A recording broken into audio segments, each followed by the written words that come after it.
Well, good evening, good evening, good evening, all of my beloved village peeps. This is your boy, Apostle Clapp. Love all of you. Glad to be here with you.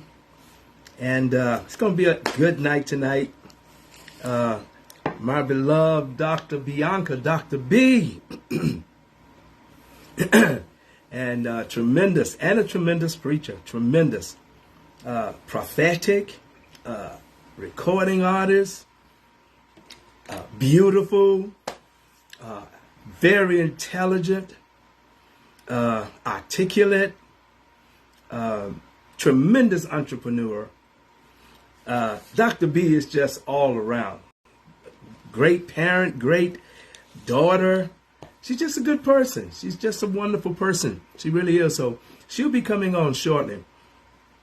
And I'm really excited about tonight about the original sin and its psychological effects as well as effects that it has had upon blacks and other people in the country and in the world. And I said the original sin, of course, that derived out of Christianity, but sin, period. The terminology, the value that's placed on it, and the psychological warfare, what it induces within human beings, who by nature is good, instinctive nature. It's good. You really are. I mean, you count on one hand the amount of people that commit tremendous injuries to people, or who initiate injuries and initiate hurt, versus those who do not. It's more, on the other hand, than it is those that initiate. So that, along with just the observational technique of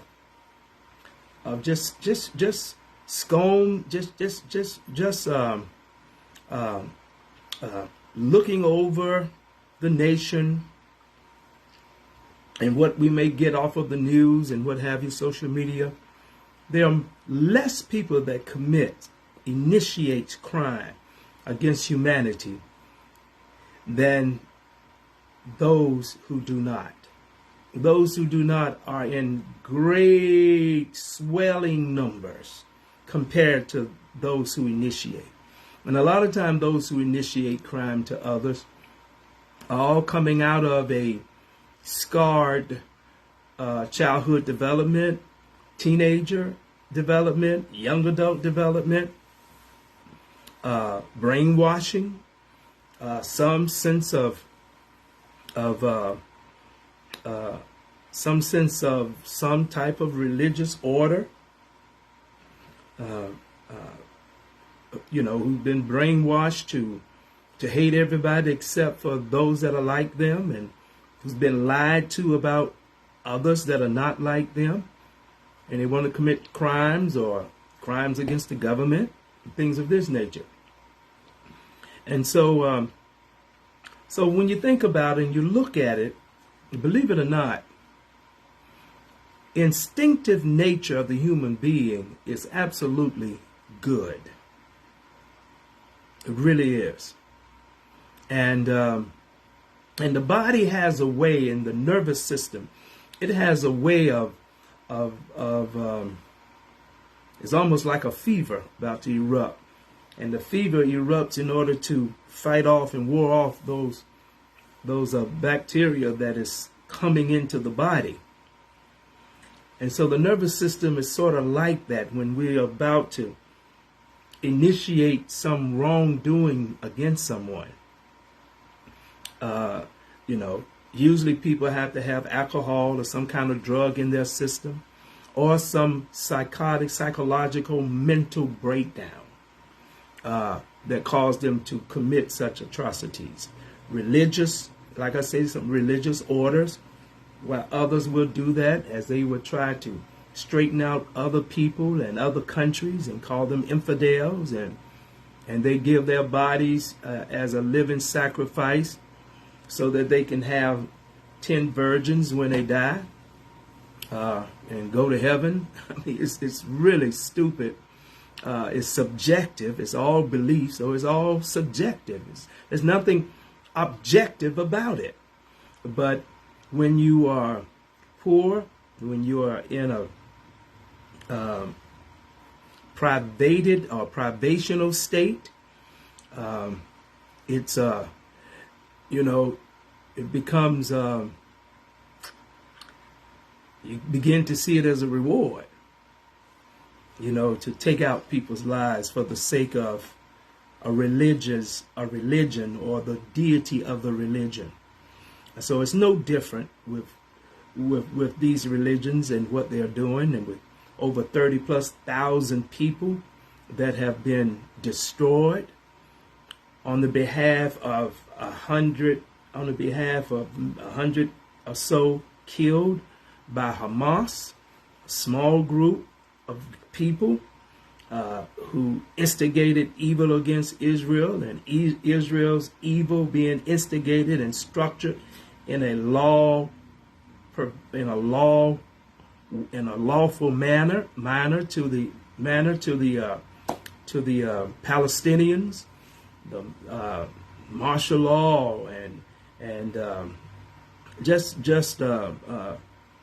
almost worse, if not almost worse than South Africa's apartheid. And actually, it was basically an apartheid system that was structured by Israel over the Palestinians in Gaza and what have you. So, every time we initiate evil or hurt against someone, all you're doing is creating the pattern for the initiation of harm and evil to continue to operate. And you would say, for the greater good, it's always going to end up being that same pattern until we pay attention to the patterns versus what's starting it, but the patterns that originate from the evil, the patterns that originate from love.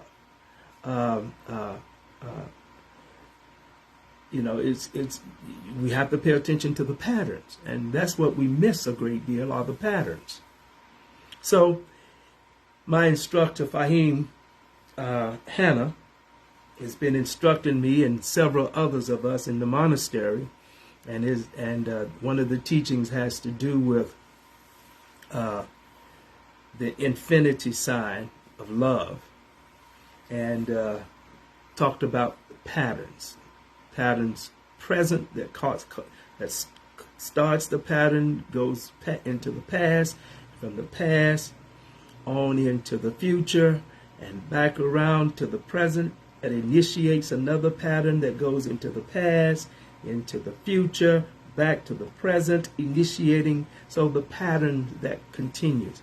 So it's been a great deal of learning, and I'm thoroughly enjoying it, and he's going to be coming on with us, hopefully, and so we can kind of discuss some of this.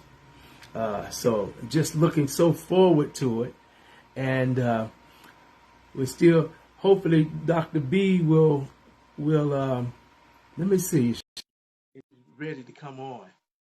I see her up there, but she let's see, maybe I need to send her. Okay. She's been sitting there like an angel, just as quiet. Patiently waiting. I was receiving the wisdom that you were giving. Yes. You look beautiful. Well, thank you. Thank you so much. I don't go live via video often, not even on my own platform. You don't. Yeah, because this much sacredness in one space. You know what I'm saying? This is me being. I'm humble, very much so. But I just don't like to be a distraction. I don't want to get the message lost. I just don't. And for many years, my face, my image was my brand. And when I was in the beauty or the realm of entertainment, I didn't want that to be anymore. I want it to be the message, and I don't want people to get lost in this, because we're not this. Touche on that one. Yeah. We're not this, we get hung up on this, but we're not this, you know what I'm saying? And so I don't want anyone to again be distracted by the shell, because it's not my shell, it's the gift, it's the anointing, it's the message, it's the download, it's that's the meat. Don't get lost in the sauce, get lost in the source. Hello. Okay. That's Preach, girl. Go ahead.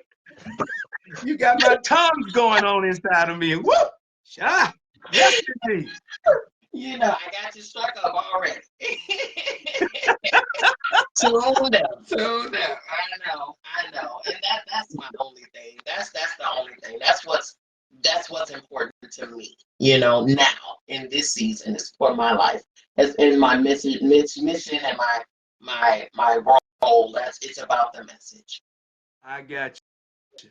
And I do understand and can see how you would feel and say that way after being so many years in the light, Yes. the camera, and Yeah. being the attraction for everyone and everybody looking and beholding and making you feel like they don't see you. Correct. They're just seeing the shell, just the Yeah. face.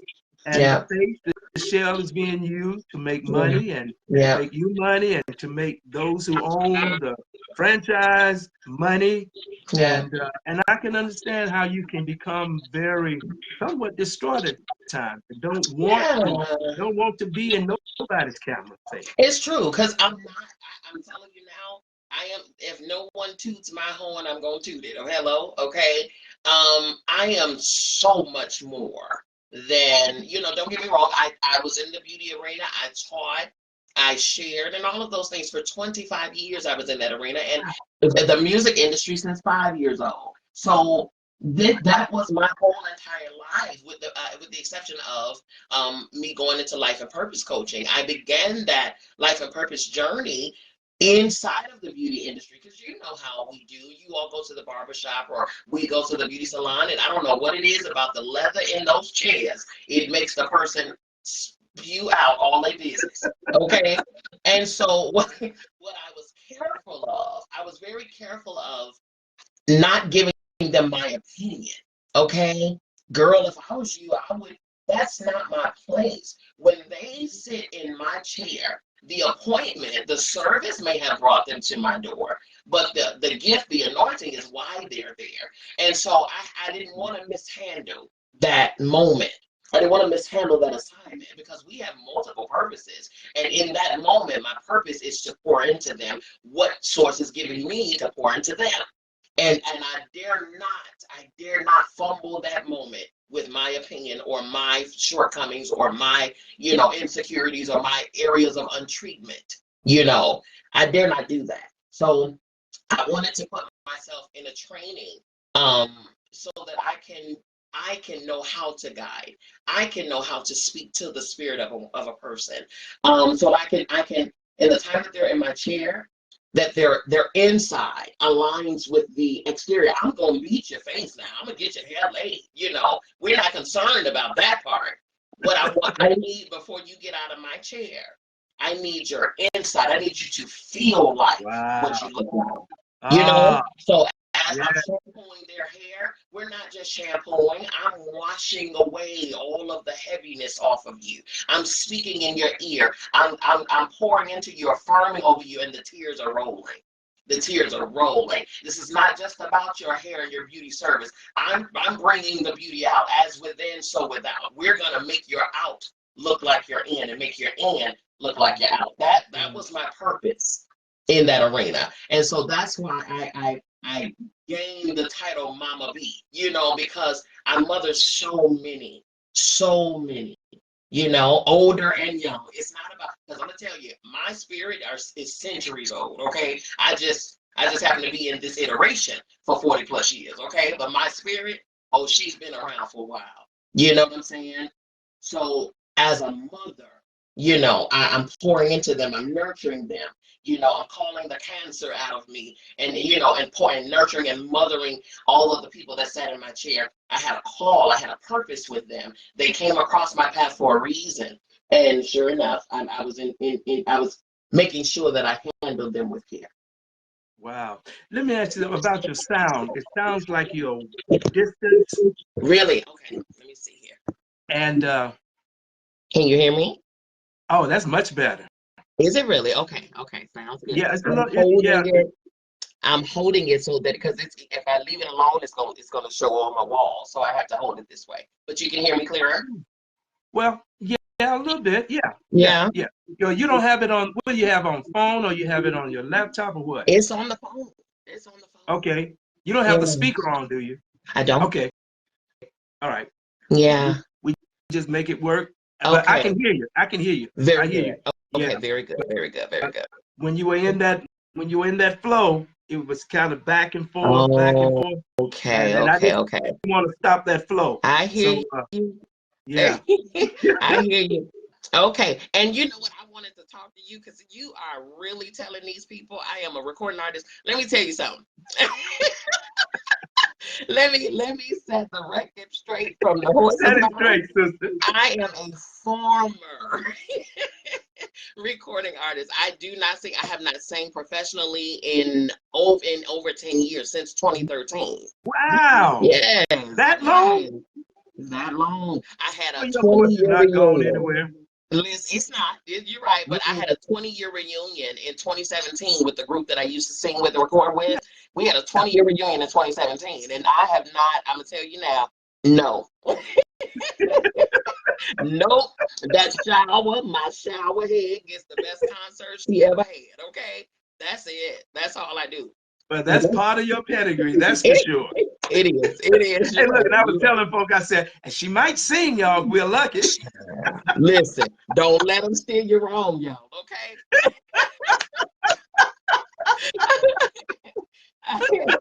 No, I don't even. You know, when you don't exercise that muscle, you know what I'm saying. Yeah. When you don't exercise that muscle, it don't do the same as it did before.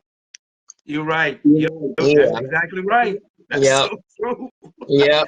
Well, I'm telling you, it's just I've just been looking so forward for this. And you, how can people? I know when I'm getting ready to ask this question, because we can find you just about everywhere on social media. I do have internet real estate for sure. Yeah, yeah, and you know how to work it too, sister. Yes. Ooh, do you do all of your work? 100%. It is done by my hands every day. So good. Thank you. Thank you. Pictures and the colors and the oh my God, you are very, very professional. Thank you. Marketing is one of my first loves. I love marketing. I do. I love marketing. In fact, people will ask, especially in my family. My family is very entrepreneurial forward, and so we all have different businesses and things like that, and they'll come to me to say, okay, we need your help, we need you to make a label, we need you to make this, we need an invoice, we need this, we need a logo, and I'm in my zone. I love it. Wow. Mm-hmm. You are loaded. That's all I can say. You're absolutely loaded. Yes. It's, I kind of hit on this on last Thursday. Okay. As we deal with the original sin, its doctrine or sin period, and its psychological effects and effects that it had on Black people and others as well. And just to discuss it and talk about it, and even from your own personal experience, once you became aware. Because when you're not aware of something, that which is subconscious or unconscious, and you're not aware of that, there's no way of fixing it. Sure. There's no way of correcting that energy whatsoever. Mm-hmm. The pattern is set until we become aware of those patterns. Right. Mm-hmm. And so I was not aware. I was not aware of the effects that it had upon me psychologically. Yeah. Yeah. The effects it had upon the way I felt about myself, because I didn't meet certain qualifications of what deemed to be sinless and righteousness, Right.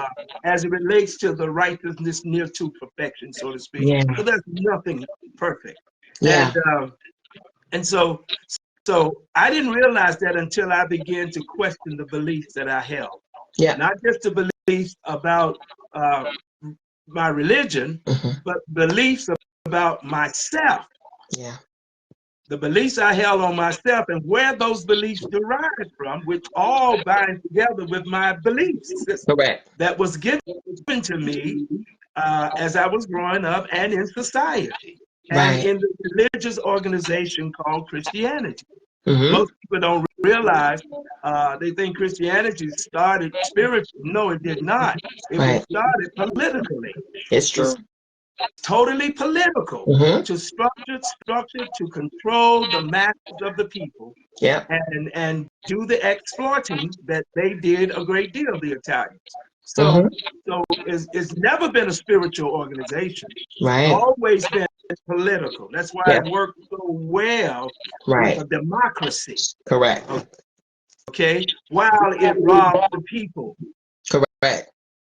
and helped to create the various psychosis that continues to permeate the land. I mean, when I look at the war in Israel, between Israel and I can't say Israel and the Palestinians, because they really don't even have a military It's at true. all, and just slaughtering 30-some thousand people, the psychosis. Yeah.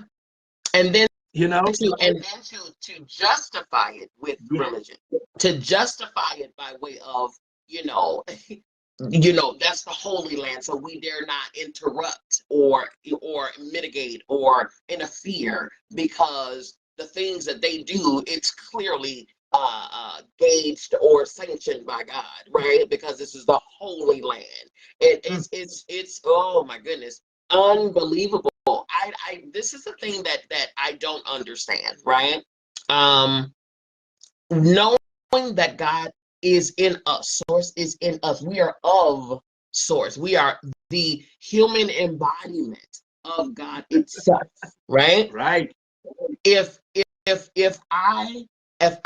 my being is the home of source and God and the I am, and your being is the home of source, God, and I am, all things, then how can I not look at you and see or address the God in you, or the source in you, or the I am in you? How is it okay for us all to be of the same source, of the same power, and yet I can look at you and slaughter you and don't feel that I'm slaughtering a part of me? Because we are interconnected. There is no me without you. There is no me without the next door neighbor. We are all of the same I, of the same one, of the same all.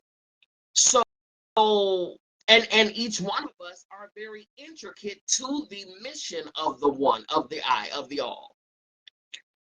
So who am I to say that you're less important and that your life doesn't matter, the God in you doesn't matter, the purpose in you doesn't matter? Who am I to say that when I have the same God, the same purpose, and the same life?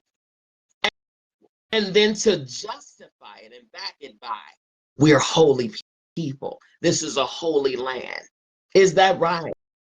I think wires have been crossed. You're not speaking of the source that I am of. Sorry. You're speaking of the source that you created. That's what you're speaking of. Because that is not the God of love. Because the source that created, the creator that created all things, all people, that was, all things were created in love, of love, because we are limitless. We are unlimited love. Yeah. We are limitless peace. We are limitless, joy. We are these are the makings of us. Yes. So where does the war and the hate and all of those things come from? That is a low level 3D realm energy. That's not where we're from. We were instructed to be in it, not of it, but we got here and became of it. Our mission is to elevate this place, not to become this place. Mm. But unfortunately, here we are. That was powerful. To elevate the place, not to become the place. Yeah. Yeah. Well, I was, excuse me, I made mention of one of the effects that the belief system has had in a psychological manner, Yeah. as I had gotten news about these two women, one in Mm-hmm. Florida and one in Texas, due to their religious ideological belief, killed their kid Wow. while they were small, even to get to the age of accountability. That's religious jargon, you know that. Yeah. The age Yeah. of Absolutely. accountability. Because she did not want them to go to hell. So she instead would go to hell on their behalf by taking their lives so that they won't have to experience sin and what have you.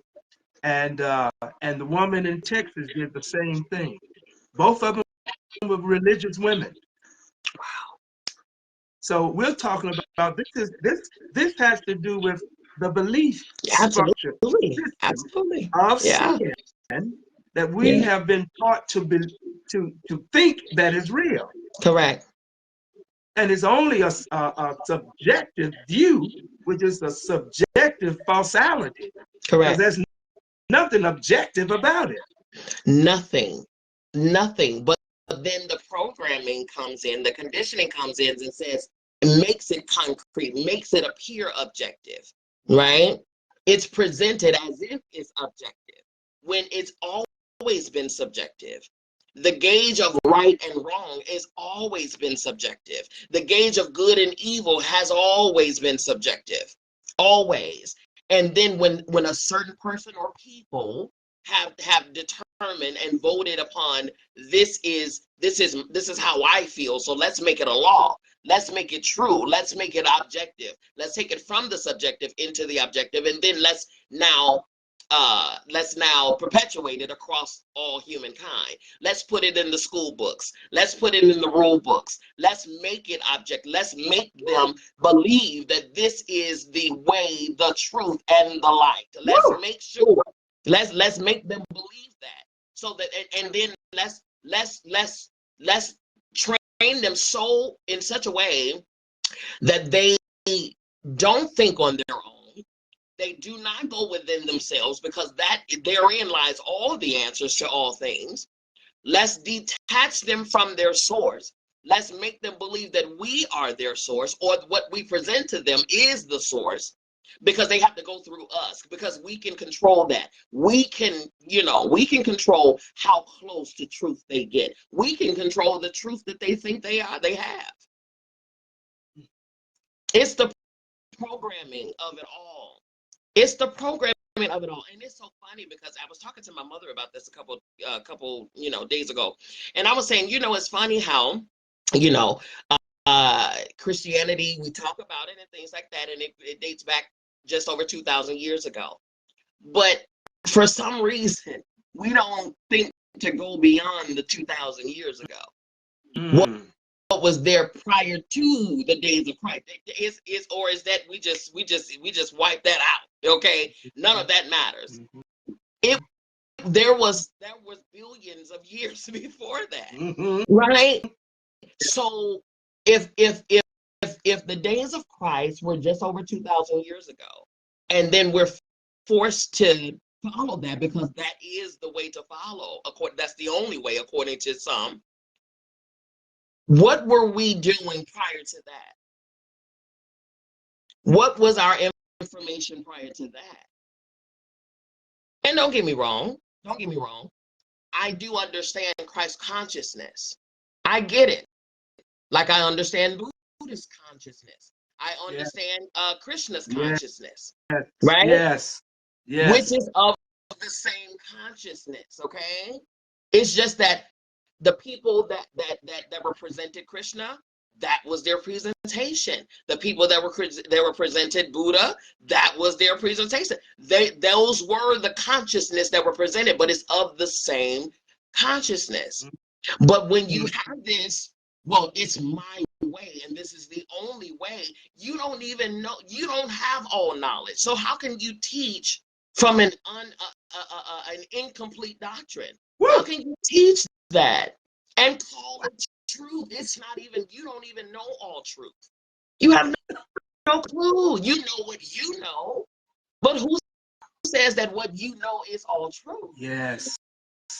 There's more truth to that, outside of that truth. Wow. Get the whole picture before you go start, embedding seeds into people. Get the whole vision, not just part vision, because you're giving people incomplete messages. Well, fragmented sentences is what we've been given. Correct. Since this country was founded. Yep. Yep. Because of fragmented thought. Yep. And when I look at the belief structures, they're all fragmented. Yeah. It's not a full, complete sentence or a full paragraph. Mm-mm. It's just a word. Yeah. Or a couple of words. Yeah. Yeah. Fragmented. And then we're walking around as if we have the answers for everything that goes on in the world from the Bible. Come on, it's true. But you know what though? Here's the fun part. This is the game. The game is we have one vantage point, but then someone else in another culture with other information, they have another vantage point. And then somebody else in another culture with another information, they have another vantage point. So if, say for instance, we're looking at a circular globe, I can only see my angle. Yes. I can only speak from my angle. Yes. Right? The person on the other side of that globe cannot, I can't, when they tell me what they see, I can't argue what they are looking at. I don't see what they're looking at. It's not until I hear them out, I take their vantage point, I let them teach me what they're looking at. And then I share what I'm looking at. Will we have a complete view? See, the problem is in the division. The power is in the agreement. Okay? When we learn to come together and hear each other out, respect one another, hear each other's story. Like I say all the time, we are holding each other's hand, walking each other back home. If you don't grab my hand, you're going to be lost out here. If I don't grab someone else's hand, I'm going to be lost because I don't have it all. I can act like, oh, I know what I'm doing. I know where I'm going. Oh, okay.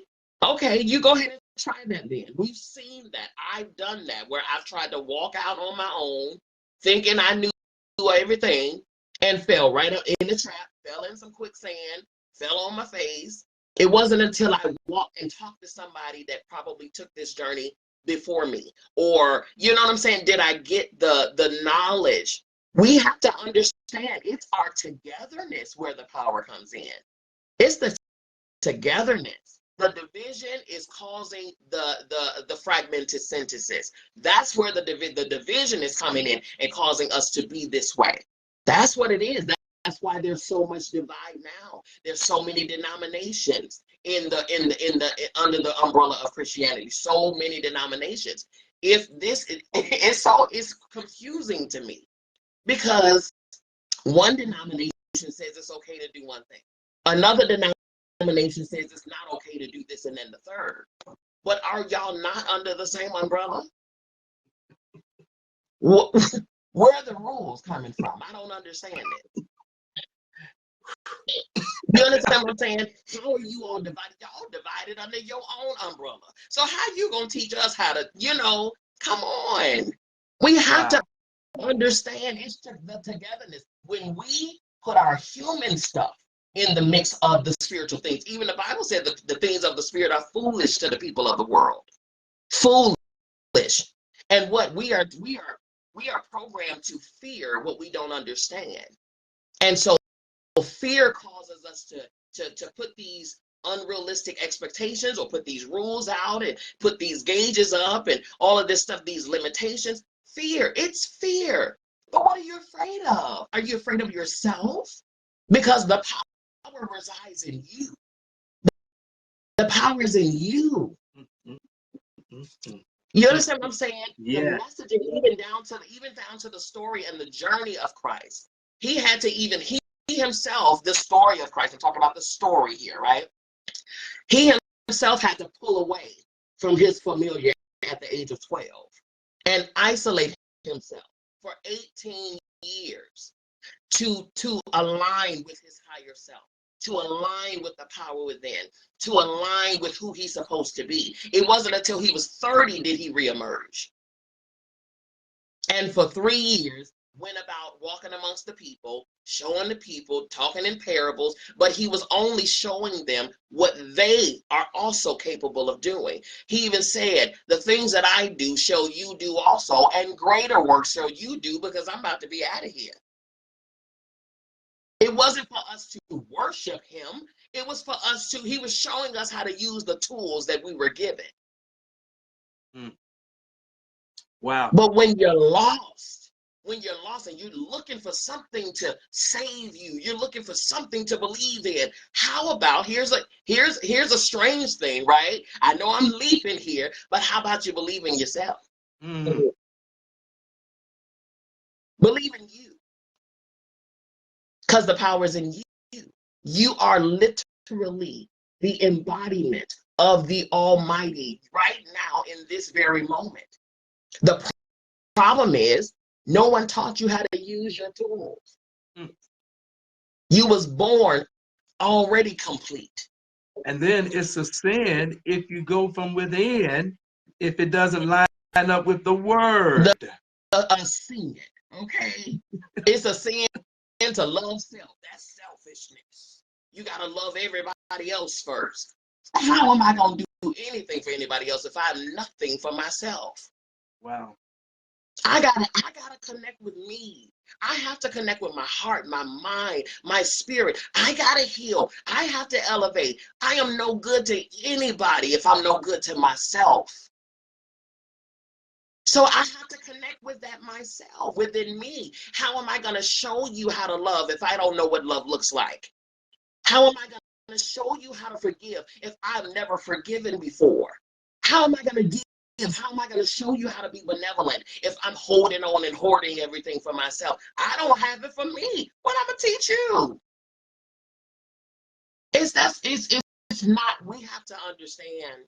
We have to understand when we get here, the things that we're peeling away right now in our own individual journeys, we're peeling away the programming.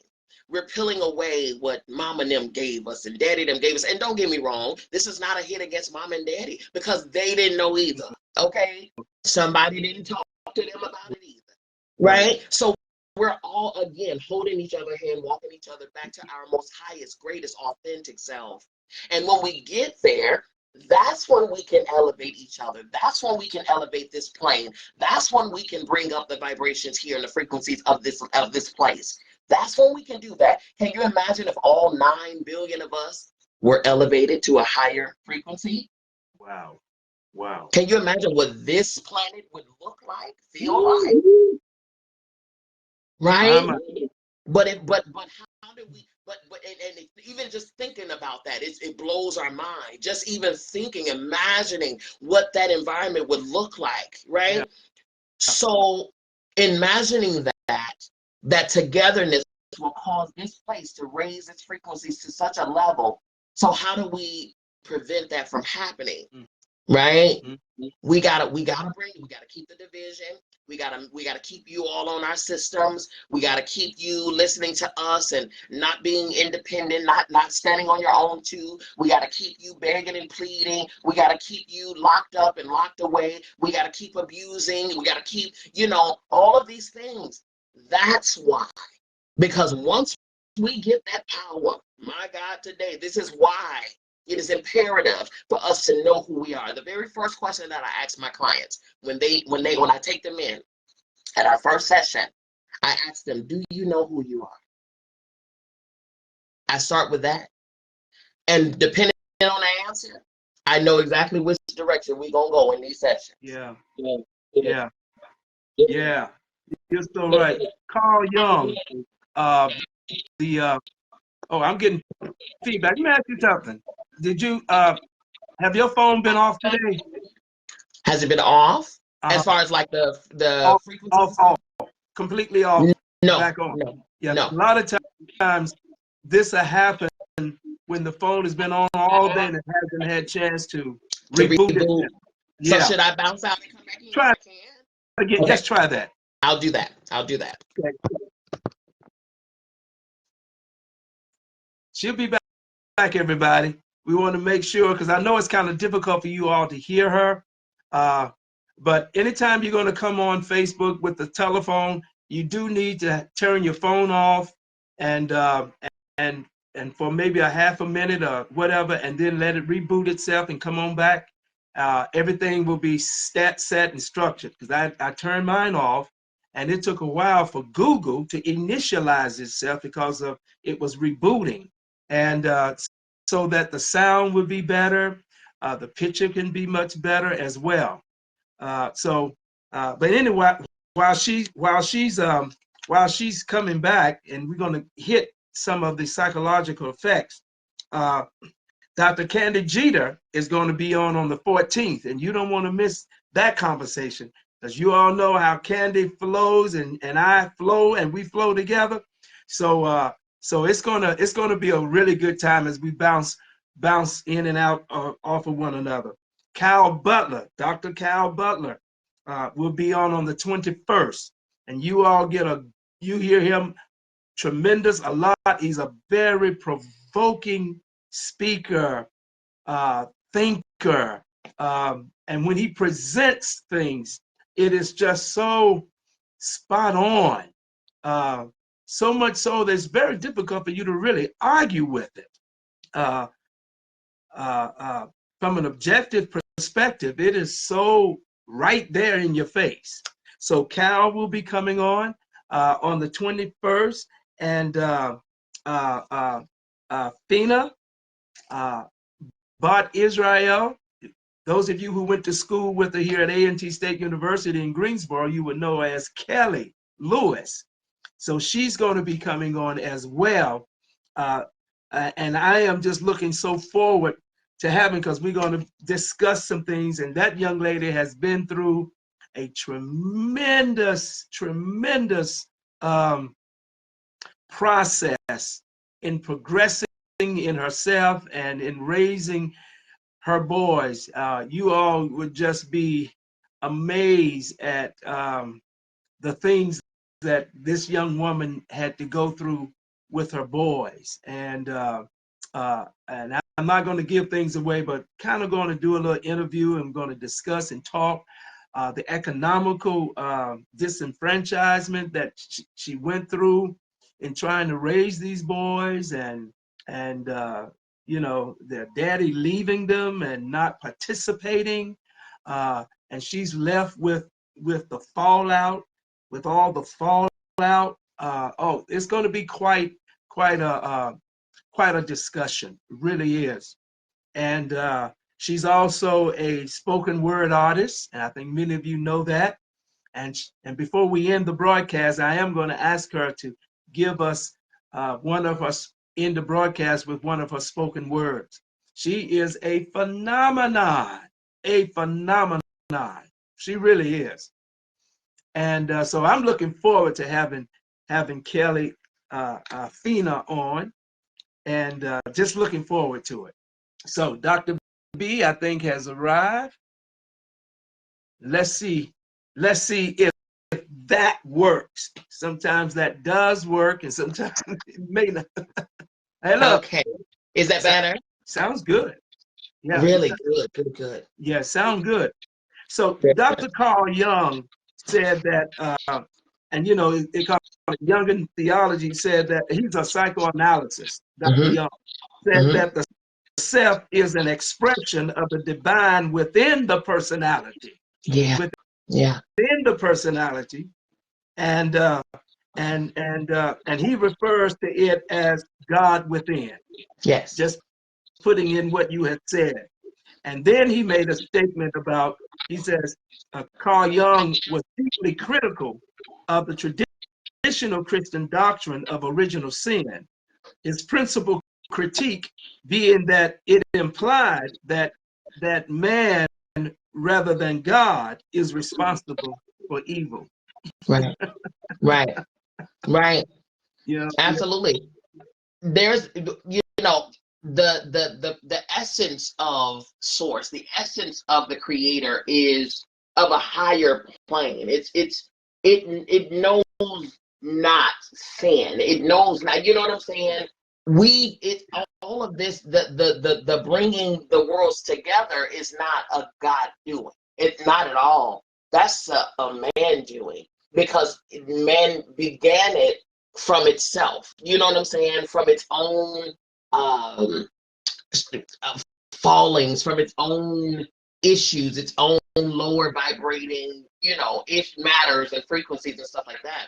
That even with the concept of God judging you, God is gonna judge you. Yeah. God, Yeah. I want God to judge me. You know why? Yeah. Because God judges me at the same place that God made me, All right? right. Which That's is right. made of love. God is going to judge Right. me in love. God is going to see me through the eyes of she created me, okay, Yeah. formed me, fashioned me. So yes, I would take God's judgment over any man's It judgment is. all day Yeah. long. Same here. Okay, bring it on. For But sure. let me ask you this. In your life, from where you were 25 years ago Okay. in your belief system to where you are today as an awakened and continuing to awake in Sure. light being, uh, Mm-hmm. how did the belief system of sin affect your psychological makeup as it relates to you as a person? Man, okay. So I was born. Most of us, we were born in the church, okay? We were born being made to live of a certain accord, or of a certain doctrine and things like that.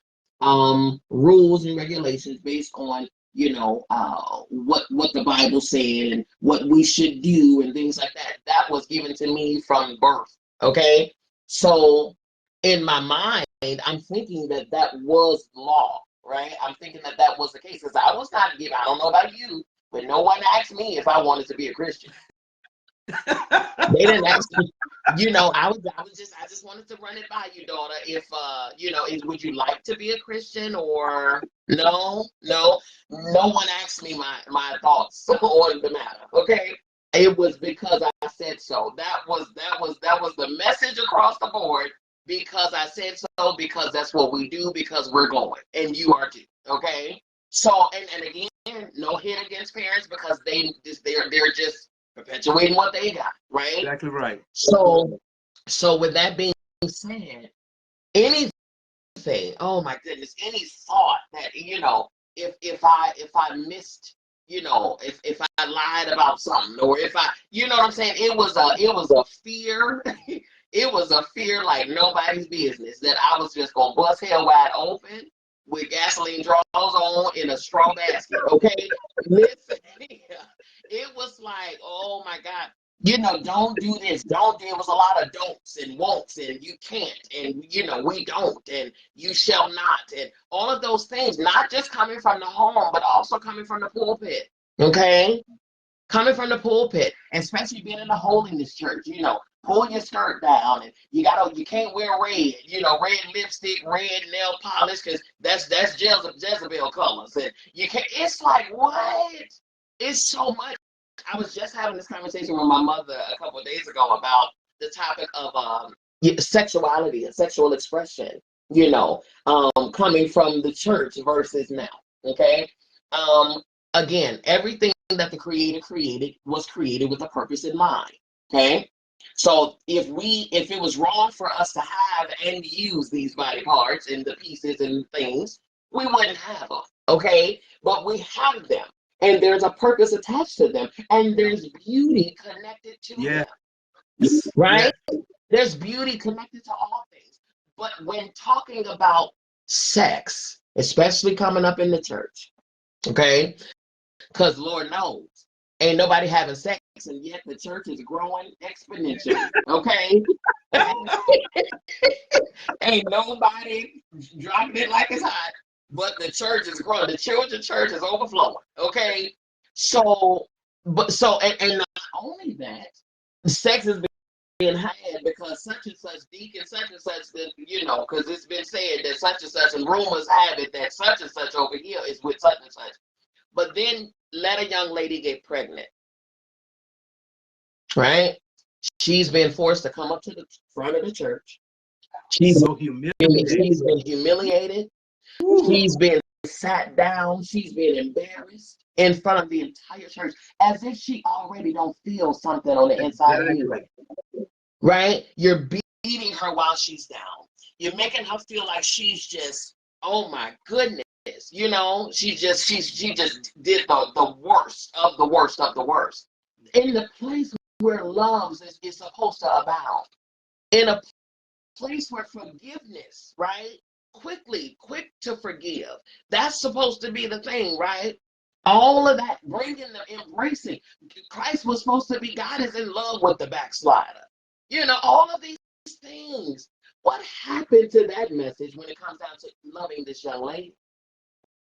What happened to that? And unfortunately, I've seen places where she was embarrassed, and yet the drama who impregnated her was not. Okay? Because it's something about it's okay for the men, but the woman gotta remain holy. The woman gotta remain sanctified, you know, the woman. And so that is the type of scarring, psychological scarring, because now she grows up to resent that baby. She grows up to, you know, not care for herself, not like herself. I don't know if it's frozen on your end. It's you're frozen on mine. Can you hear? Oh, there you go. Somebody's Okay, trying to call me, and he should know gotcha. better. Go ahead. They should know better. I feel the same way when I'm live. It's like, listen, at some point, you're gonna learn this schedule, okay? So yes, it's like she grows up resenting herself, feeling ashamed, carrying that guilt every time she can't even come to church with the baby in the car seat or in the carrier without wondering, are they looking at me? Are they staring at me? Are they talking about me? Insecurities are developed, okay? Depression, low self-esteem, all of these things are just being fed on a weekly basis in the church, where you should be able to lay your burdens down. Okay? No one's embracing. No one is saying, don't worry about it, daughter. It's okay. We've all messed up. That's the thing that we tend to forget, the we've all messed up part. Mm. I was you before, So right? tell me, And I would have. so tell me how did it affect you psychologically looking back? The woman that you are today, Yes. I know you had to go through religious traumatic syndrome. I know you Yes. probably had to detox. Absolutely. Very much so. Still to this day, detoxing. Wow. Still to this day, detoxing. Because there are still some things that in my knowing now, there's a conflict, because I know that I venerate ancestors, right? I venerate my ancestors. I acknowledge, I call their name, because if not for them, because they were, we are, right? So, but when I talk about venerating ancestors to my very saved, sanctified, Holy Ghost filled, water baptized family, it's oh no, we don't do that. Oh no, that's that's demonic. What you mean? That's your grandma. What are you talking about? She fixed you grits on Sunday, right? That's not, you know what I'm saying? So it's a conflict even now. But growing up, it was that I watched the humiliation of the girls. I watched to the point where even virginity, I was like, oh no, I'm not breaking my virginity. No, God, I'm not going to hell. And then because at the age of 15, I was raped. So I was forced into the realm of sexuality, right? Yeah. Because I was holding to I just wanted to make everybody proud. So my virginity wasn't because I wanted to remain, it was because I didn't want to disappoint my people. That's what that was, to be perfectly honest. But then when I was forced into, and I was attacked and violated in that way at the age of 15 and left for dead, okay? I will never forget that. I wrote about it in my book. But even then, I felt I was violated, but I felt like I did something wrong because what did you do to make him do that? You know what I'm saying? Or it, not to say that this is what my mom did, but these are the thoughts. These are the conversations. How was you dressed to entice? Where were you at? You shouldn't have been. It was me, my fault. Not to mention, at a time, by someone I wouldn't even believe. Mind you, I come in the house, lip busted, eye swole, bleeding, torn, and tattered, and yet I'm the one that's looked at like, no, she asked for that. No, she did that. No, I don't believe that. No, she did. That put me in a place where, number one, I didn't trust men after that for a long time. For not my father, brothers, no man, right? Because I didn't feel safe. But then I also couldn't talk to or express my inner conflicts because that inner child in me was distraught. My emotions were beaten down. My mentality, my mental was everywhere. Okay. And my physical body, I was like, For a very long time, I was a shell of a human being. And yet every Sunday, because I had an entertainment background, every Sunday I'm on the platform singing how God, Jesus is Lord. Broken, confused, shattered, and not one person, okay? Because one of the other things that we were told coming up is whatever happens in the house stays in the house. We don't talk about that out there, We don't want people to know what what's going on behind closed doors. Don't talk about that. Me and my mother were talking about this the other day. Because we don't want nobody to look at us like no, you hush. You don't say that. You don't say that. We don't talk about that. So how am I going to outlet? How am I going to release these things? Where do I get my healing from? Who do I go to if not the church? And it was such a conflict. Oh my God. And it wasn't until I had to get to a place of knowing within myself. I had to go through. That's why I said, I can't help you if I haven't helped myself. Yeah. How am I going to talk to a young lady about walking through this? Because, honey, these things happen all the time. All the time. So who's going to be there to embrace that young lady if we tell her that she was the one that caused that? How are we going to do that? We have to help these people. We go through the things. Unfortunately, we've gone through the things we didn't see it at the time. We didn't see while we were going through it that this is going to be a testimony in a little while, right? But then down the line, I saw that it's a testimony. It's people out here hurting like I was hurting. And so now my message is for women, right? Divine Femininity United. Let's come together. Let me mother you. Let me mother you. Because some of us didn't have those conversations. I was talking to my mother and I said, unfortunately, because of the sanctified realm and helm that we were under, we didn't have open conversations about sexuality. Are you kidding me? We didn't have that. The conversation was, if you get pregnant, you and that baby got to go. Okay? That is it.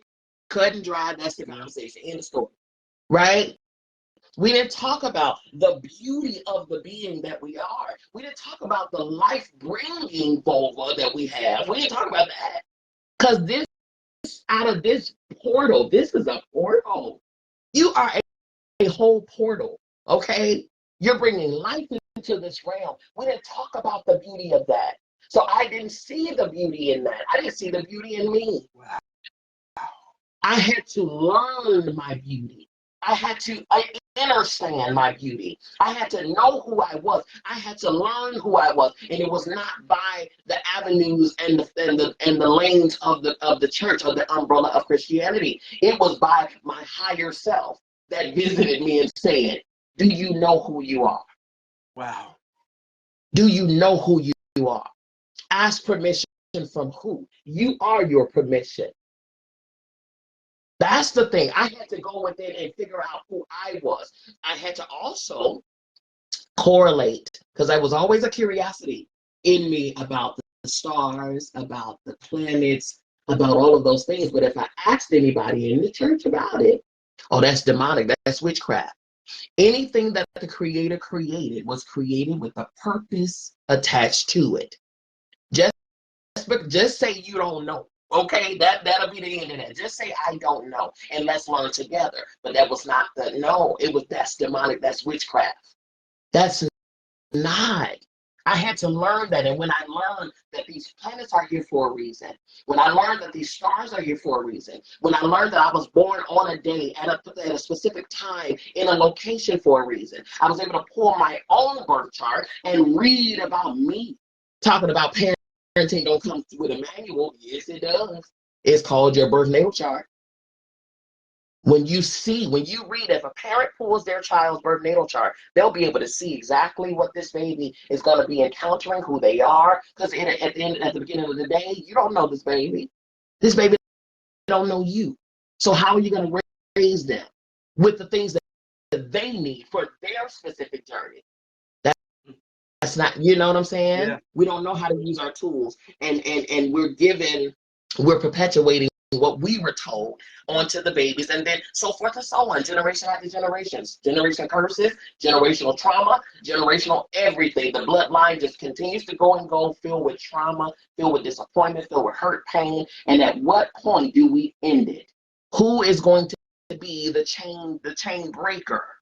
You know what I'm saying? But we rap it and call it tradition. We call it culture. We call it, that's just what our family does. That's just who we are. No, that's trauma. And it's time we called it that. Sure is. Wow. I mean, I the tears just, I couldn't stop them. Yeah, and my heart went out to you for sure. It really did. Trust me. Sometimes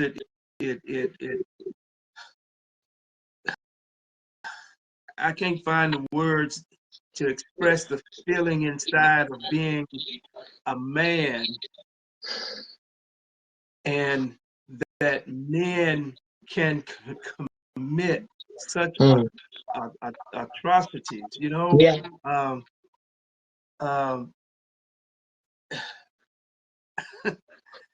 But sin played a part in that conscious man's mind. It did. Because what he could not have, and he knew, and probably stalked you, probably watched you, probably was a part, came into the church and what have you, and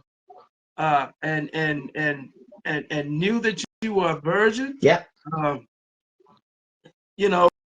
And that sin dogma about the sex, about don't, and how women were so portrayed, and left to be seen as property without unprotected. Soul. Yep. That men could just pick. Yeah. They won't go to jail. They get slapped on the hand. Right. And then got to pay back some kind of restitution. I don't know what kind of restitution you can pay back for raping somebody. I'm sorry. Even cutting the penis off, that's good too, but still, the damage that's been done to the emotion, to the mind, all those years. I mean, you expressed it with such, I mean, I felt it. Yeah. I'm seeing you, not 1 year, but close to 20 years of your life. Listen, I was gone. I was not okay. I was walking around angry. I was so defensive. Oh my God. I was so angry. My goodness, I was so angry. It brings me to tears now. I was so angry. I was so angry. And I'm so glad that that is broken off for me, because I stayed smiling and happy and laughing now. But I was so angry. It's like, these are the thoughts that I felt. I felt, like you said, betrayed. I felt betrayed. I felt violated, because who told you that you can do that to me? You know, who what gave you the right to think that I'm what, you know what I'm saying? What did I do to make you think, to make you pick me to be the one to do this too? Um, when all I'm doing is I'm just coming home from school, doing what I'm supposed to do. And this, you saw me and saw that. So I was confused there. Then I was already, I'm a sizable girl. I've always been a sizable, because we got some good thick hips and thighs in both sides of the family. So, but in that time, it wasn't celebrated. You know what I mean? Because I wasn't the small girl. I wasn't the fair complected girl with the good hair. So I'm already feeling the way about myself. So now I'm thinking, is this all that I'm worth? Wow. Will I not be loved right by anybody? Am I just good for this? You know what I'm saying? And then, I'm not going to lie, and I've had conversations with my father about this, so this is not a shock to him. I was mad with my dad, because where's my father? Why was I not protected? Where are my brothers? I was mad with my brothers. Where are y'all? Why was why? Where are my uncles? Where is all of my people? Where are my people? Why was I unsafe? Why was I unprotected? Why did this happen to me?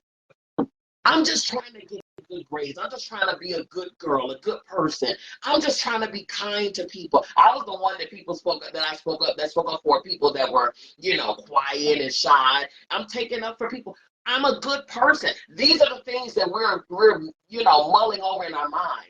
I'm a good person, but I'm a good person though.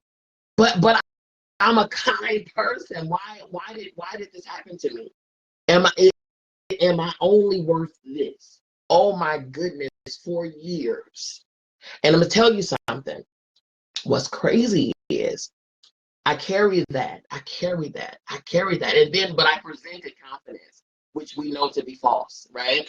I presented, and at times, I'm good. Oh, I ain't worried about what people think about me. I ain't worried about, but at night, tears soaked pillow stains, okay? Broken, confused, shattered, right? It went on inside of myself for a very long time. I have 8 other siblings. I'm the first girl, third child, but at that time it was 5 of us that were of adult age, and the other 4 had already been married, started having children, and here I am, unmarried, no children, and I'm the first girl. The pressure on the first girl is like, you're supposed to be the first to get married, you're supposed to be the first to have children, and I'm, in my mind, falling behind. And in my mind, I'm thinking it's because of what happened. So the first person that asked, will you, before he can say, marry me, my answer was yes. Okay, because I thought that this is my time. Finally, I'm thinking, okay, now I can right my wrong. I got pregnant. We lost our son. He's been gone. It'll be 13 years, April 24th, right? When he left, I was wrapped in the sheet that he was born in for 2 months. Woo. 2 months. My pastor, everybody, my mom, everybody had to come in town. I was not okay. And I thought, I'm going to tell you what my thought was. This was in 2011. My thought was, it's because I let that happen. Oh. That was my thought. This was my fault. This was my fault. I did this. I chose wrong. I put myself in the wrong environments. I chose the wrong father for him. I should have not said yes. It's my fault. It's so crazy because, and I tell my clients, don't let somebody tell you how long to grieve and stuff, because that was my only son. It's my only child. I didn't get another chance to bear another child. And again, even after that, that's my fault because I messed up. That is the psychological harm and damage that the concept of sin does to people. Whew.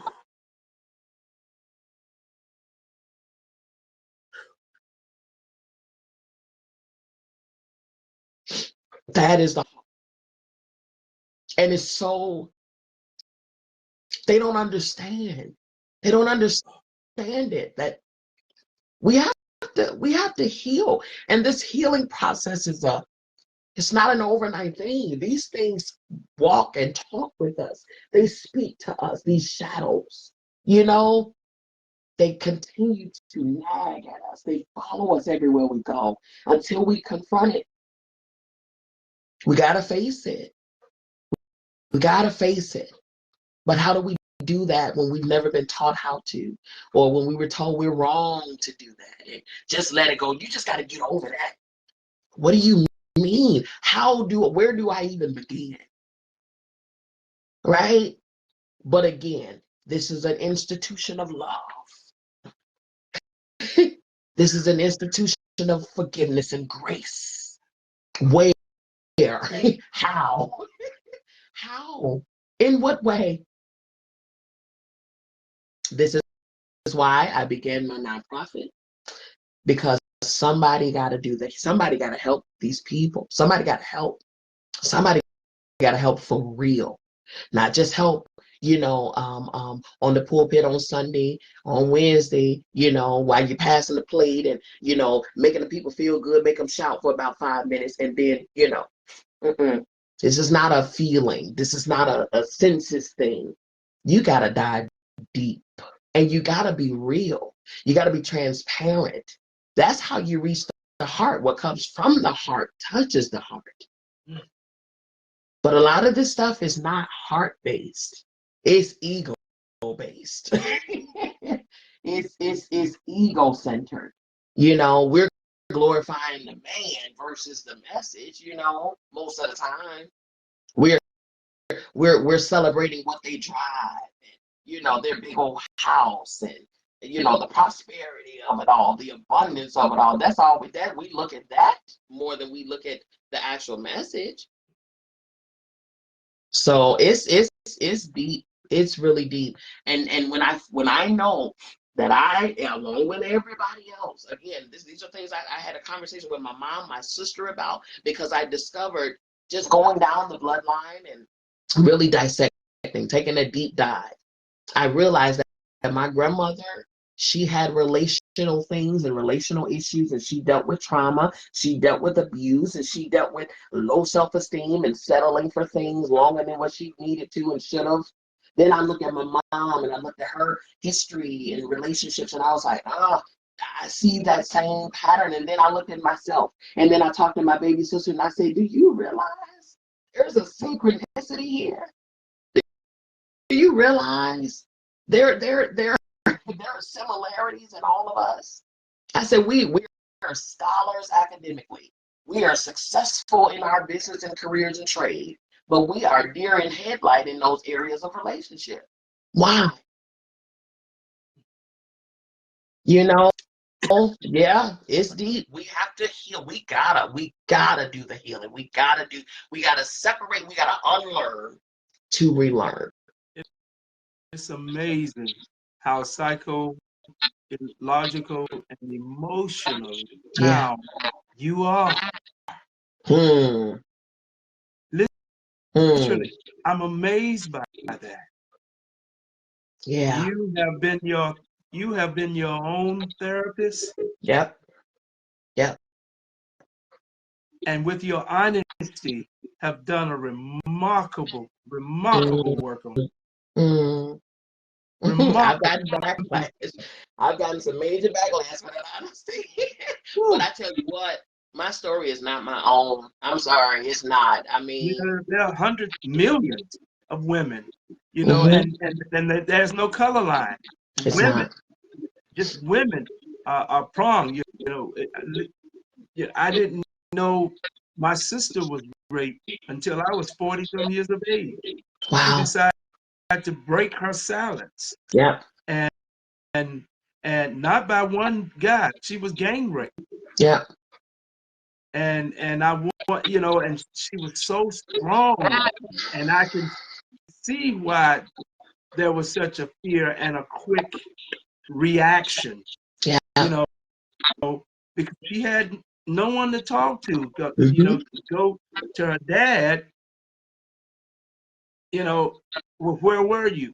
Why were you out there? You know, all this kind of stuff. Yeah. Whatever man she goes to, and Mm-hmm. even to the man of her child, you Mm-hmm. know, and these are guys that she knew, Yeah. and which most of them had issues before they died anyway. Not saying Yeah. that was a payback, but you know, I wanted to go kill. I wanted to Listen, take some lives when I I'm heard telling about you, it's that. true. I was stunned and just fell down crying Yeah. for my sister. And then Mm-hmm. when she got pregnant, she had to stand before the church and repent to the church for getting pregnant. To the church. You Yeah, hear me? to a bunch of stupid. I'm sorry. Listen, don't be. I'm sorry. You What's know, she repenting to the people for? That's what I'm saying. She's already feeling away. Okay. that's what the sin doctrine did and does. It takes away the sensitivity and dehumanizes the human being Absolutely. so that they can be the judge, Yeah. so that they can be the jury, so that they can also be the savior. It's true. It's so true. If we say that you're cleared and redeemed, Exactly. then so you are redeemed. Exactly. It's up to us. You know, when they talk about, you know, this thing that's been discussed and talked about, the angry mad black woman, Yeah. that syndrome, listening to you as you shared such a heinous crime that happened to Mm-hmm. you, and all of the shame that you incurred from that, and Yeah. the self-rejection. I was reading Henry Harris's book on rejection as he was talking about himself. Yeah. I haven't read the whole book. I don't know if he was ever raped. You know, Right. I doubt it. But here again, it's Mm. oh, Dr. P. Mm. This is why I want this sin thing to be discussed. It's true. They need to talk about it. Yeah. Openly. Every human being in the world and every religion needs Yeah. to discuss this subjective belief that's not an objective reality, It's true. Mm-hmm. but a separating, dehumanizing, and ultimately mentally and emotionally destroying. While many of Yeah. our women appears to be angry, Mm. look what you went through. Look what you went through. What's her Many of story? them, most women, I mean, the majority of women Yeah. have been raped or molested Yeah. It's true. in their teen years, Yeah. and some in their marriage life. It's right. And abused mentally, emotionally, physically. Yeah, Absolutely. yeah. Yeah. Mm-hmm. And at the same time, forced to believe and then use that belief to try to purge themselves from being a woman, of being Yeah. a woman, of Yeah. being a female. I mean, Yeah. that's what's going on. It's Trying true. to purge themselves of being a female, Yeah. Yeah. not causing the man to have any sense of tendency or any type of thought to ever want me, to ever Mm. I mean, that is so psychologically damaging. It is. Very much so. And brothers are going around, you know, man, our sisters are just not there. Well, what the hell do you expect while they're not there? Because Thank you you. haven't been there Correct. emotionally to support. That's right. And they can't talk to you. Yeah. You know, and then you're so hard with all the rapping going on that have helped to continue to separate the community and dehumanize even the more, so that they can kill, like the killing that happened just this week, today.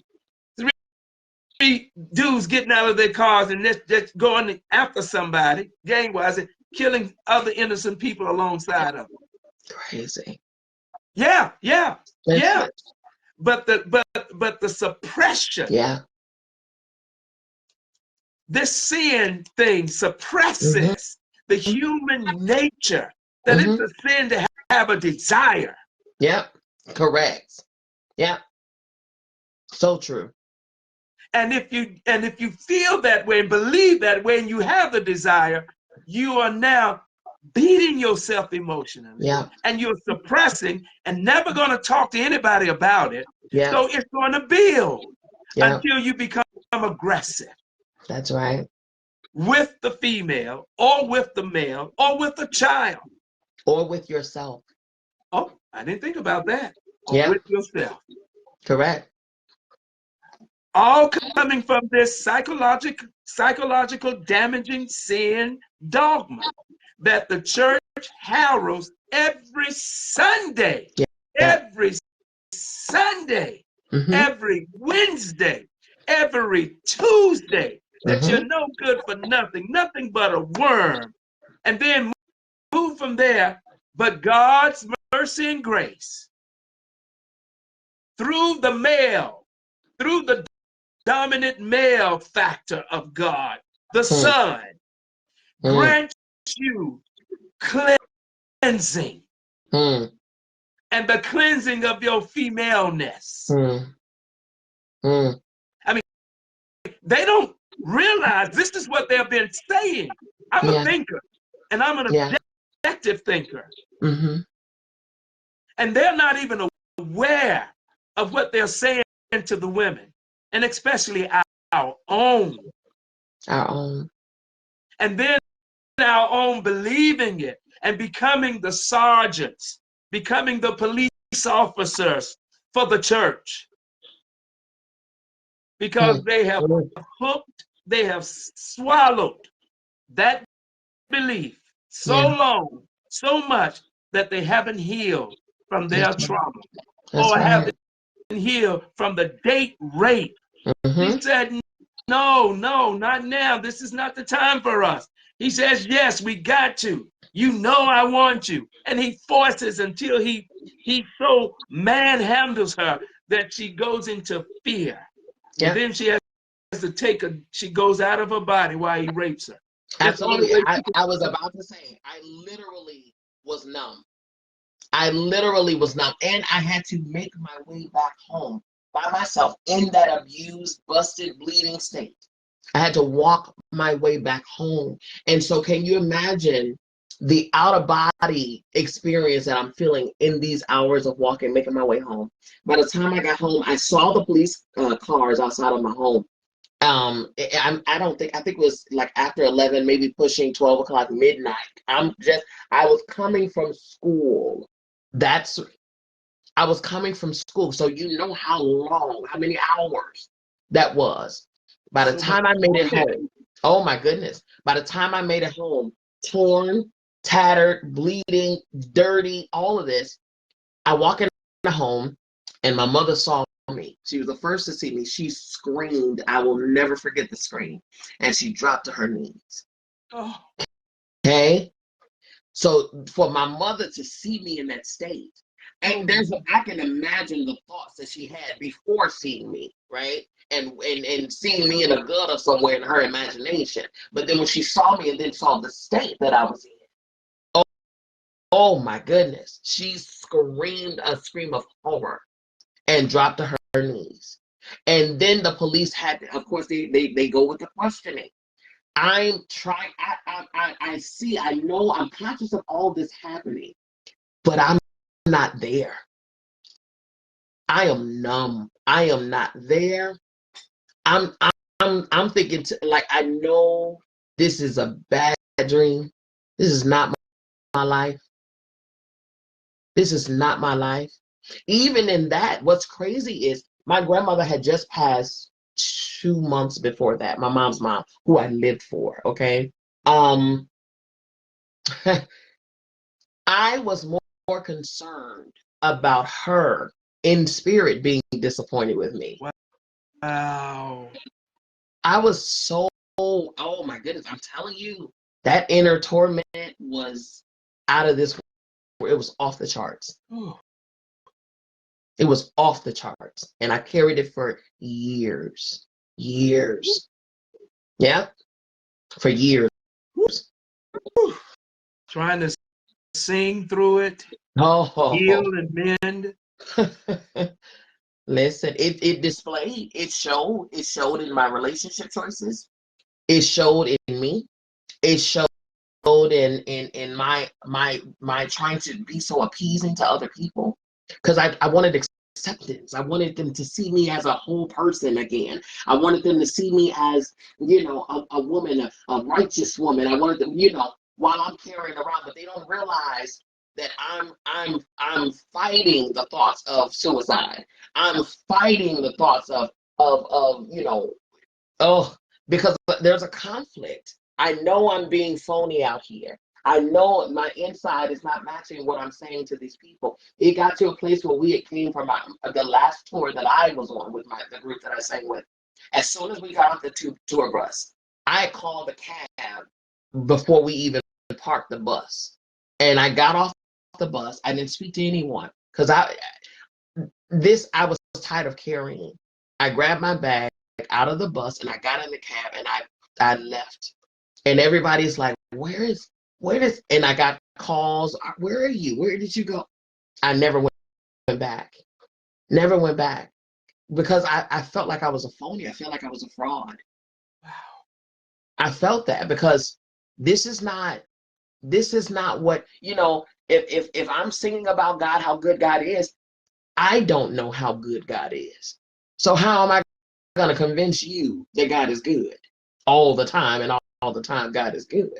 Because I'm trying to find where God has been good to me. And then yeah. Well, where were you when this was going on? All the Thank faith you. teaching all about faith and God will protect you and this, that, and the other. See, that's what I'm talking about. That's the damage. Yeah. That's the psychological damage. Mm-hmm. And any woman out here that's preaching, she needs to take her tail to if there's a seminary, she needs to go and make sure they have a liberation, sex liberation classes. Correct. Okay. Sex liberation classes for the sake of the femaleness of her. Thank you. Because they don't get that. They get the same old jargon and then come up and then trying to become like sounding, you know, preaching and all they're going to talk about is how to keep yourself. Like I kept myself. Most of you didn't. Some of us, look, let's face it, Dr. B. Let's talk about it. If you're not pleasing to the eyes, you're not going to get much touch anyway, much less invitation. Thank you. But if you're pleasing on the eyes, that's a battle. It is. That's a tremendous battle that you have to carry. Mm-hmm. And a lot of them are not that pleasing on the eyes. It's true. And always talking about how they was able to keep themselves, and God will keep you. God don't keep none of us. We keep ourselves. Right. We have a mind. We have a mind. Oh, we got a mind. And choice. And choice. Yes, we do. Yeah. I mean, and sex should never have become a sin anyway. Correct. It should never be equated with that. Not at all. That's right. That's It right. needs to be discussed, talked about, and it needs to be talked about from an objective perspective, That's right. not from a religious point of view. That's right. That's why when I went to get my certifications and licensing and things like that, I'm not the typical therapist. I don't just do, well, you know, lay on the couch. No, I handle your mental, your emotional, your spiritual, your sexual, because I do relationship and intimacy coaching. Yes, I Very do. good. Very Okay. good. Your physical self. I can literally write a prescription if I wanted to. Okay. But I try to keep it as holistic and natural, nature-based as possible. All of it, spiritual, all of it. I cover all for holistic well-being, because I can't focus on your mental and not target your emotional. Right. It's all interconnected. I can't focus on your emotional and not talk about your sexual. Sure. Okay. You are a whole being, and all of your entities are interconnected. It's just like the chakra system. When one is blocked, nothing flows properly. Nothing. True. We have to address Wow. it all. You have really, I've always respected you. Same. But Same, there is same. such a, I don't know, listening and feeling your story. Yeah. I really did. Yeah. But I have such high regard, such respect, and appreciation for your person. Yeah. The things that you are a phenomenal woman. You really are. What Maya Angelou talked about. You are truly that phenomenal woman. And I want to thank you for being bold, being liberated enough to be bold, to speak your truth of your experience, and to speak it without any sense of a dagger and male destroying the male factor. Not at all. None of that flows. None of that. Yeah. And if it did, though it did not, it was warranted. It's true. It was absolutely warranted. I get so upset when I hear men say, man, you know, she's just a man basher. She said, have you taken time to find out why is she bashing men? Have you sat down without judging and listened to her story? Right. Do you know how many times she may have been raped? Yep. How many times she was molested, and by what close proximity of relative? Yeah. Yeah. Yeah. Have you taken time when she got pregnant? She was kicked out of the house at 15 years of age, from house to house, and going into other people's houses. You are not safe and you're subject to, and yet you're caring for a child that your love is toward. And sometimes you're trying to please the people who are letting you in, the whole time being touched by a male or female of the house, and you need a place to live. I mean, brothers, have you taken the time? You know, all these religious guys come up and get in their positions. Doesn't matter from Islam to Christianity to Judaism. They all get up there and talk about this is the place where a woman is supposed to be, and this is the place where a man is supposed to be. That's the problem right there. That is the problem. Value is still being placed where there should never have been a value, period. That's right. Period. The appreciation is what should have always been, not a value.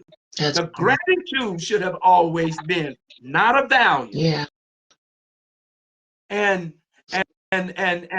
they are always trying to set up, you know, trying to go back to the old days and the ancient spirituality days, you know. Yes, there was an egalitarian form of government between the male and the female. It was. That was there, but it didn't last.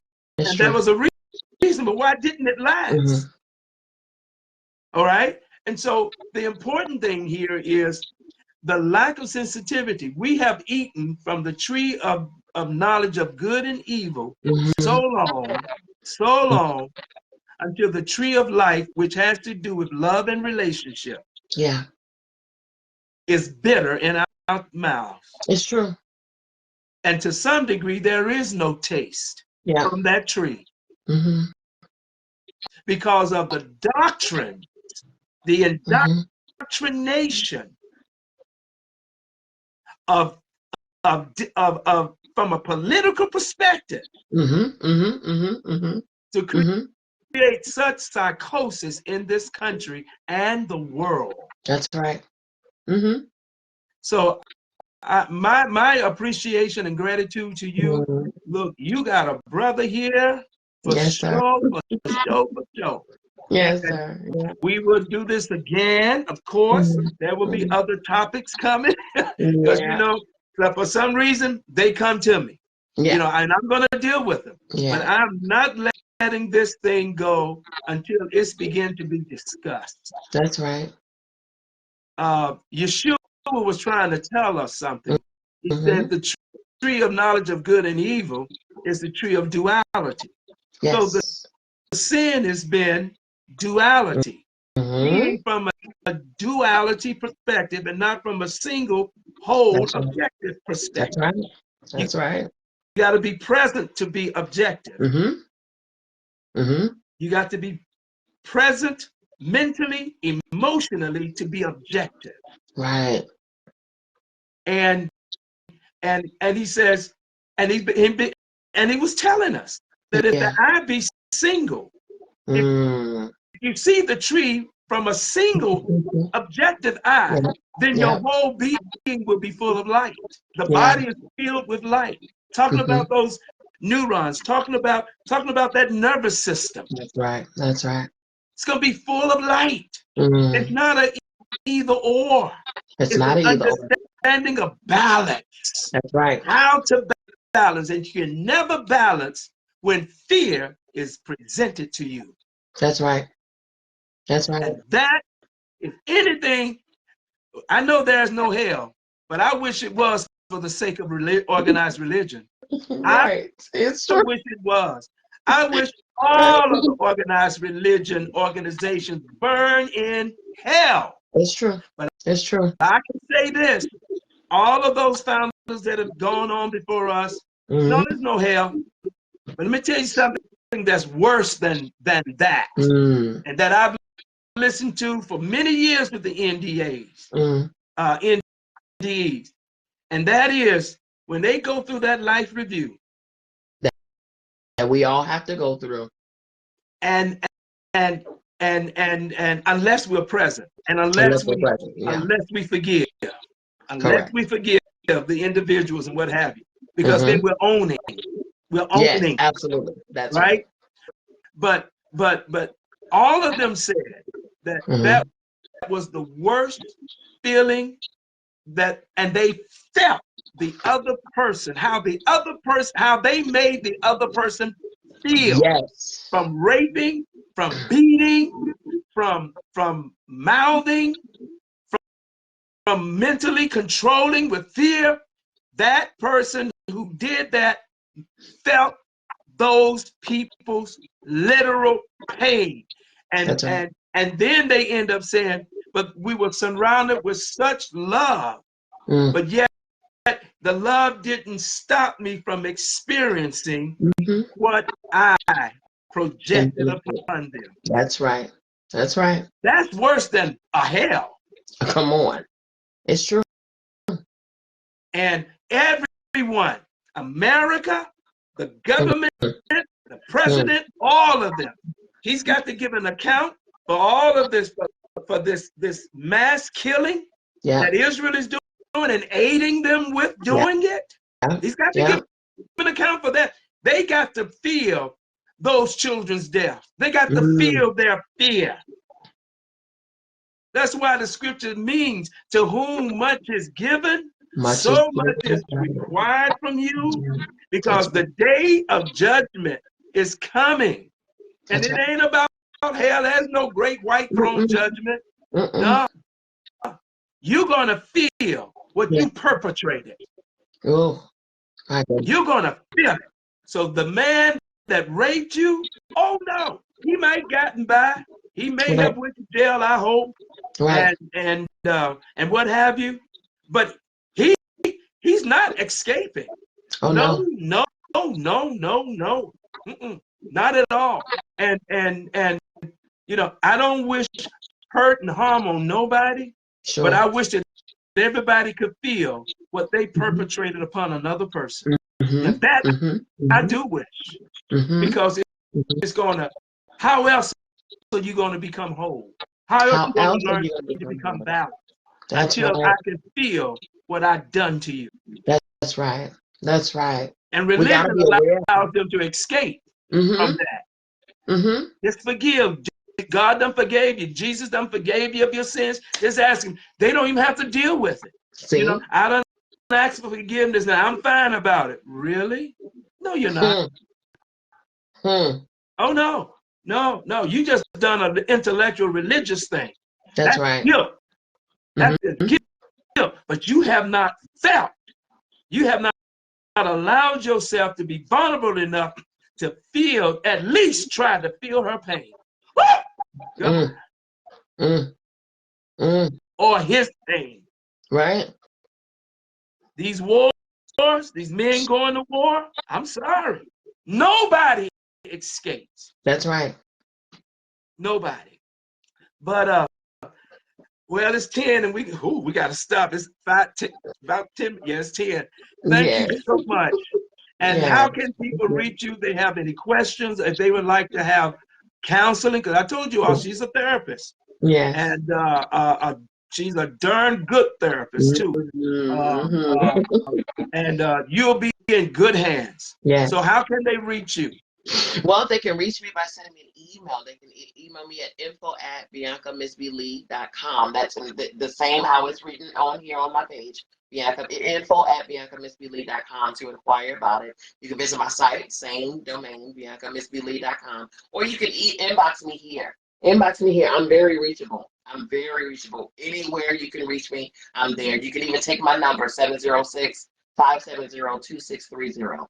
I am available. And I want to say to those of you men, please seek this woman out. Yeah. Look, stop being ashamed of your sexuality. Stop being ashamed of you ever testing it in your teenage years or your adult life. There's nothing wrong with you. You're experiencing life. Brothers and sisters, you need to see this lady. You need to sit and talk to her and then receive from her. She can help you heal. If any of you heard her story tonight, I know you just didn't hear it. You felt it. You felt it. And this woman helped to heal herself and help to bring herself to wholeness to where she's not even a male basher when she deserves the right to bash and even shoot as many as she can. But listen, I love that's not right, but that's not even in her. Nope. So, nowhere near. So I'm saying to brothers, you need that anger, the woman you're married to, the anger happens between us. You need to talk to this lady. And you got to deal with your belief system. Because what you're believing religiously affects how you believe and see yourself and affects how you see and how you handle this person called a woman. That's right. It's true. You need to see her. So thank you. Namaste to you. Thank you. I love you so much. I love you. And be sure your Cash App. What's your Cash App? Oh, it is BB Ms. B. So BB MZ BEE. $ BB MZ BEE. Okay, good. Thank you so much. So everybody, hey, come on. This has been one of the most profound broadcasts that I've had in a long, long time. And I was so moved. And so come on, let's donate. Let's donate to this lady. Let's help her with her business. Let's help her with her ministry. If you don't like the word business, okay, let's help her with her ministry. All That's right. right. And if you don't like the term ministry because it's too religious and too churchy, then let's help her with her profession. How That's about that? right. However, let's bless and give a donation of an appreciation Bless you. to Dr. Thank B. you. Thank you so very much. In advance, thank you so very much for the outpour. Thank you for your love. I thank you for your love. I thank you for your heart. I thank you for your wisdom. I thank you for your insight. I thank you for your spirit. I thank you for your light. I thank you. I thank you so very, very much. I watch you every single time you come on. I may not interact all the time, but I watch you every single time that you come on because there's always a word on your tongue, okay, for all who listens. There's always wisdom there for all who listens. You're like a father of sorts. You're like a big brother of sorts. You know what I mean? And so loving us so much that you're making sure that we get it. The love for you, the love that you have for us is immense. It runs deep.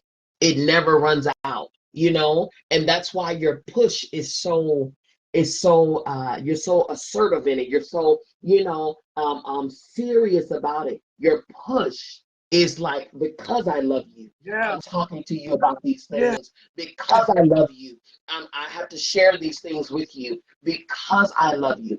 And because you love us, we thank you. We thank you for the awareness that you bring. We thank you for your consciousness, for opening us up, for removing the scales from our eyes. We thank you. I thank you. Wow.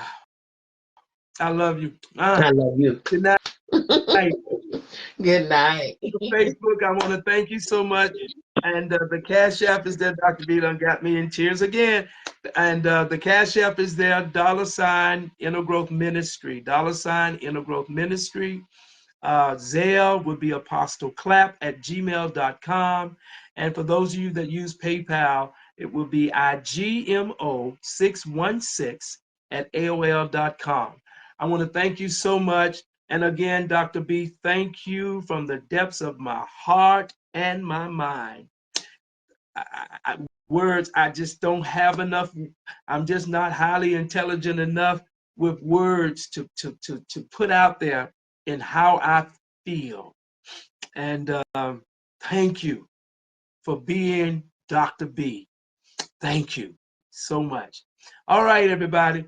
See you coming Sunday at 2, and Dr. Candy Jeter is coming on with us, so you don't want to miss that girl. You don't want to miss Candy Girl. So she's coming, and that's going to be a wonderful flow, and hearing from her as well. And Cal Butler, you definitely don't want to miss Dr. Cal Butler as we articulate and listen and in the discussion matter. So look, thank you. Remember, this is your boy Apostle Clapp. And so, good night all.